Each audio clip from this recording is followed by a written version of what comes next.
अरे चिंट्या, हो आबा, किती मार्क पडतील रे तुला? 30 पैकी 2 पडतील. फक्त? आणि बाकी जर बाकीचं आधार कार्ड लिंक केल्यावर देतो म्हणते. तुला लेका कुलपाच्या भोकात घालून वरनं कुलूप लावायला पाहिजे.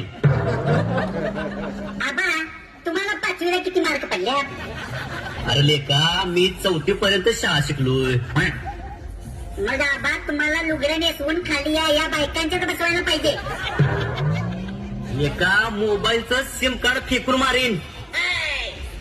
त्यापेक्षा 32 जीबीचं मेमरी कार्ड फेकून मारायचे. जास्त बोलू नकोस. आधीच तुझ्या आईने केलेल्या भाकरीनं माझा दाब पडलाय. मग भाकरी खायला नाही म्हणायचं होतं का? अरे नाही म्हणालो म्हणूनच तिनं मला दाब पडला. आईला एकच दाब पडलाय, खरं तोंडात हायवेला बोगदा झाल्यासारखं वाटायला लागले.